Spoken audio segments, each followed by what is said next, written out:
मुफ्ती तारिक मसूद के बयानात के लिए मुफ्ती साहब के ऑफिशियल चैनल मुफ्ती तारिक मसूद स्पीचेस को सब्सक्राइब करें। बहुत सारी चीजें ऐसी बताई हैं, कुछ नहीं बल्कि वो बहुत सारी जिनसे नफरतें फैलती थी, तो उनसे रोक लिया हमें कि चलो भाई मोहब्बत नहीं कर सकते तो कम से कम वो काम तो ना करो जिससे आपस में नफरत फैले, वो काम तो ना किया जाए ना। मैं समझा पा रहा हूं अपनी बात? भाई आप मोहब्बत को फरोग नहीं दे सकते, लेकिन नफरत को तो भाई सलाम नहीं कर सकते, गाली देते हुए तो ना गुजरो। अब आपको सलाम के लिए तो आप कुछ समझ में नहीं आ रहा है कि मैं ऐसे क्यों सलाम करूं, तो भाई चुपके से गुजर जाओ ना, इससे मोहब्बत पैदा होगी ना नफरत। लेकिन आप गुजरते हुए गाली देते हुए जा रहे हैं भाई, बुड़बुड़ाते हुए जा रहे हैं, वो ये समझ रहा है मुझे कुछ कह रहा है ये, ठीक है ना, बुड़बुड़ाते हुए गुजर गए। उल्लू बोला उल्लू का और निकल गए आगे। अब वो समझ रहे शायद जुमला अधूरा रह गया इनका, तो मुझे कह रहे थे वो इससे क्या होगा, बदगुमानी फैलेगी, नफरत फैलेगी। तो आप सल्लल्लाहु अलैहि वसल्लम ने उस काम से भी मना किया जिससे आपस में नफरत फैलती है, और कुरान में तो इसको बहुत वजाहत से अल्लाह ने बयान किया है। लेकिन अफसोस हमें इस पर है कि जिन चीजों को कुरान ने इतनी डिटेल में बयान कर दिया, हम उस पर भी अमल नहीं करते। मसलन सूरह हुजरात में तो पूरी सूरह हुजरात है ही इसी पर, सारे वो अहकाम बयान किए गए हैं जिनसे आपस में नफरत फैलती है। पहला हुक्म अल्लाह ने दिया, ला तरफउ अस्वातकुम फौका सौतिन नबी, नबी की आवाज से अपनी आवाज को ऊंचा मत करो। आपको पता है मैंने कई दफा ये बयान किया है कि कुरान जुजियात के ज़िमन में उसूल बयान करता है, यानी ये एक जुजिया कि नबी की आवाज से ऊंची आवाज ना करो, तो मुराद क्या है, क्यों नबी सल्लल्लाहु अलैहि वसल्लम तुम्हें दीन सिखा रहे हैं ना, उनका मकाम उनका रुतबा बड़ा है, तो जिसका भी रुतबा मुआशरे में बड़ा हो, जो भी दीन सिखा रहा हो, इल्म की तरफ मंसूब हो, उसके मुकाबले में अपनी आवाज ऊंची मत करो। आवाज ऊंची का मतलब क्या है, बदतमीजी मत करो उसके साथ। अब जो उलमा के खिलाफ गलीज गलीज कमेंट्स और गालियां लिख रहे होते हैं, वो इस आयत की धज्जियां उड़ा रहे हैं कि नहीं उड़ा रहे? इससे तो नफरत फैलेगी ना मुआशरे में। तो इस आयत से तमाम उलमा ने इस्तेदलाल किया है कि इसमें उलमा का अदब, बोलो भाई, दाखिल है, कि उलमा का अदब भी आपको करना पड़ेगा। नबी सल्लल्लाहु अलैहि वसल्लम दुनिया से चले गए, अब आपके बाद आपके वारिस कौन है? तो उलमा है। हाँ, ये अलग बात है कि नबी के साथ नबी की बेकरामी की सजा कुछ और है, उलमा की बेकरामी की सजा कुछ और है, वो बहुत ज्यादा संगीन नौयत की है, लेकिन ये भी कम नौयत की का जुर्म नहीं है। और अल्लाह ने हमें क्या हुक्म दिया जिससे नफरतें फैलती हैं? अल्लाह ने हमें हुक्म ये दिया कि या अय्युहल्लज़ीना आमनू इज़ा जाअकुम फासिकुम बिनबइन फतबय्यनु। ये बहुत अहम आयत है, अभी मैं इसकी मिसालें दूंगा आपके सामने तो आप हैरान होंगे। जब भी कोई खबर आए ना, फतबय्यनु, तहकीक कर लिया करो। क्या कर लिया करो? तहकीक। जब तक अच्छी तरह तहकीक ना हो जाए वो खबर मुआशरे में मत फैलाओ।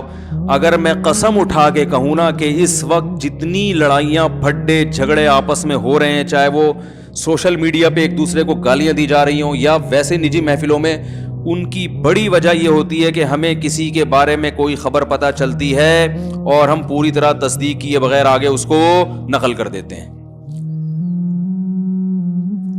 सेहत के हवाले से चाहे वो खबर हो, किसी सियासी लीडर के हवाले से हो, फौज के हवाले से हो, एजेंसी के हवाले से हो, अपोजिशन के हवाले से हो, किसी आलिम के हवाले से हो, किसी भी शख्स के हवाले से हो, पूरी तरह तहकीक नहीं होती और वो खबर मार्केट में फैल जाती है। ये तो इतना ज्यादा हो रहा है, इतना ज्यादा हो रहा है जिसकी इंतहा नहीं है। आपको याद है अभी थोड़े दिन पहले वो एक खबर आई थी कि वैक्सीनेशन हुई टाइफाइड की और इतने बच्चे मर गए। ये खबर फैली थी ना, वो ऐसी खबर फैली है कि मैंने भी अपने बच्चों को फिर वो वैक्सीनेशन टाइफाइड की नहीं करवाई। मैंने कहा भाई, तो मुझे ख्याल हुआ कि कुरान में अल्लाह ताला का इरशाद है कि जब भी किसी खबर की तहकीक करनी हो तो उसके अहल से किया करो। बात आ रही है समझ? उस फील्ड के माहिरीन से। ये कुरान की आयत है, मैं अभी पढ़ के सुनाऊंगा वो आयत। खबर की तहकीक अपने जैसे लोगों से नहीं होती, खबर की तहकीक उन लोगों से होती है जो उस फील्ड के, बोलते क्यों नहीं यार, माहिर हैं। تو ویکسینیشن سے اتنے بچے مرے اتنے نہیں مرے, یہ زیادہ اس کی خبر ڈاکٹروں کو ہوگی نا یا عام لوگوں کو ہوگی؟ کیا خیال ہے بھائی؟ تو میں نے بھی بچوں کو نہیں, میں نے کہا یار یہ مر رہے ہیں پتہ نہیں, وہ واٹس ایپ پہ بھائی تصویریں آئی ہیں بچے مر گئے, یہ تو تصویر ہم نے خود دیکھی ہیں. میں نے ایک ڈاکٹر نہیں درجنوں ڈاکٹروں سے رابطہ کیا. ایک کو تو ایک ڈاکٹر غلط بیانی کر سکتا ہے, 2 3 4 سب سے پوچھا, انہوں نے کہا یہ جھوٹی خبر ہے. سمجھا پا رہا ہوں اپنی بات میں؟ یہ خبر کیا ہے؟ جھوٹی ہے. میں نے کہا پھر یہ ہوا کیا؟ انہوں نے کہا بھائی سینکڑوں میں کوئی ایک کیس ایسا ہو سکتا ہے کہ اس ویکسینیشن کے سائیڈ ایفیکٹ میں یہ ہے کہ بچہ بے ہوش ہو سکتا ہے. یہ سینکڑوں میں ایک کے ساتھ ہو سکتا ہے, اور یہ تو پہلے سے طے شدہ ہے کہ 1-2 بچے بے ہوش ہو سکتے ہیں. تو یہ وہی ہیں جو بے ہوش ہو گئے, جو ٹھیک ہو گئے بعد میں, اور یہ اس ویکسینیشن کے سائیڈ ایفیکٹ میں ہے جو ٹھیک ہو جاتا ہے. ہر دوا کا سائیڈ ایفیکٹ بھی ہوتا ہے نا, تو سائیڈ ایفیکٹ کو دیکھ کے دوا سے اجتناب تھوڑی کیا جاتا ہے. ارے بھائی یہ دیکھا جاتا ہے کہ اس کے فائدے زیادہ ہیں یا نقصانات. اگر وہ بچہ ویکسینیشن سے ٹائیفائڈ سے بچ رہا ہے اور تھوڑی دیر کے لیے سینکڑوں میں ایک اگر بے ہوش ہو کے ٹھیک ہو جائے تو یہ زیادہ اچھا ہے نا. کیونکہ میں نے کئی ڈاکٹروں سے پوچھا, انہوں نے بتایا کہ ٹائیفائڈ اس وقت جو پھیلا ہوا ہے اتنا ڈینجرس ہے کہ اس میں بچے کے بچنے کا چانس نہیں ہوتا. آپ ویکسینیشن کروائیں نہ کرائیں یہ آپ کا ہیڈک ہے, یہ میرا ہیڈک نہیں ہے, وہ آپ نہ کروائیں کوئی مسئلہ نہیں ہے. لیکن غلط خبروں کا نتیجہ کیا نکلا؟ وہ جو غلط خبر پھیلی تھی, نتیجہ یہ نکلا کتنے لوگوں نے ڈاکٹروں کو گالیاں دی, مغلظات, کہ اللہ نے ہمیں یہ حکم دیا ہے کہ جب بھی کوئی خبر پھیلے تو اس میں اس کے جو متعلقہ ماہرین ہیں نا, جو اس فیلڈ کو جانتے ہیں, ان سے رابطہ کر کے پوچھو کہ یہ صحیح ہے یا غلط ہے, جب بھی کوئی اہم خبر ہو. قرآن میں اللہ تعالیٰ کا ارشاد ہے وَإِذَا جَاءَهُمْ أَمْرٌ مِّنَ الْأَمْنِ أَوِ الْخَوْفِ أَذَاعُوا بِهِ, جب بھی ان کو امن یا خوف کی کوئی خبر آتی ہے بلا تصدیق آگے پھیلا دیتے ہیں. وَلَوْ رَدُّوهُ إِلَى الرَّسُولِ وَإِلَىٰ أُولِي الْأَمْرِ مِنْهُمْ, اگر یہ محمد صلی اللہ علیہ وسلم کی طرف لوٹاتے یا اولو الامر کی طرف لوٹاتے. اولو الامر کہتے ہیں حاکم کو بھی, اور کسی بھی معاملے میں جو اس فیلڈ کا ماہر ہوتا ہے اس پر بھی اولو الامر کا اطلاق ہوتا ہے, یعنی اس کے ماہرین کو لوٹا دیا کرتے تو لَعَلِمَهُ الَّذِينَ يَسْتَنبِطُونَهُ مِنْهُمْ, وہ لوگ جو استنباط کی صلاحیت رکھتے ہیں وہ اس خبر کی حقیقت بتا دیتے. استنباط عربی میں کہتے ہیں کنویں سے پانی نکالنا نا, ڈول سے, تو خبر کی گہرائی میں گھس کے اس کی حقیقت کو نکالنا. سمجھ رہے ہیں؟ تو ہر قسم کی جو خبر ہے جو بھی اہم ہو, تو اس آیت سے ہمیں پتہ چلتا ہے کہ کچھ لوگ ایسے ہوتے ہیں جو گہرائی میں گھس کے اس کی حقیقت عوام کے سامنے لا کے رکھ دیتے ہیں, اور کچھ ہوتے ہیں جو اوپر سے غور کرتے ہیں اور اس کی حقیقت تک نہیں پہنچتے.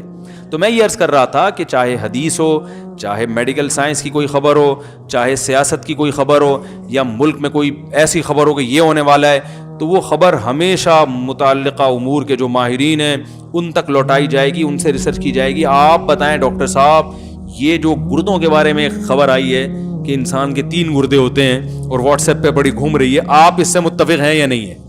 ٹھیک ہے نا, ٹھیک ہے. اور فلاں جو خبر آئی ہے کہ کوئی حکمت سے متعلق ہو تو کسی بڑے حکیم سے پوچھا جائے, یا سیاست سے متعلق ہو تو جو سیاسی امور کے ماہرین ہیں ان سے پوچھا جائے. تو جس کسی شخصیت سے متعلق خبر ہو تو اس شخصیت سے پوچھا جائے, اس شخص سے پوچھا جائے کہ آپ خود اس بارے میں کیا کہتے ہیں, آپ نے ایسا کہا ہے. کسی ادارے کا فتویٰ ہو تو اس ادارے سے پوچھا جائے کہ آپ نے واقعی ایسا فتویٰ دیا بھی ہے یا نہیں دیا. تو جب پتہ چلتا ہے, تو یہ بھی ایک ایسی چیز ہے, بات کو میں سمیٹ کے ختم کرتا ہوں بس, کہ بغیر تصدیق کے آگے خبریں پھیلانا یہ بھی ایک ایسی چیز ہے جس سے معاشرے میں محبت پھیلتی ہے نا, اس سے نفرت کی آگ لگتی ہے, ایک دوسرے کے خلاف بدگمانیاں, لڑائیاں, جھگڑے اور ایک طوفان بدتمیزی. یہ سب چیزیں اسلام نے کیا کی ہیں؟ حرام کی.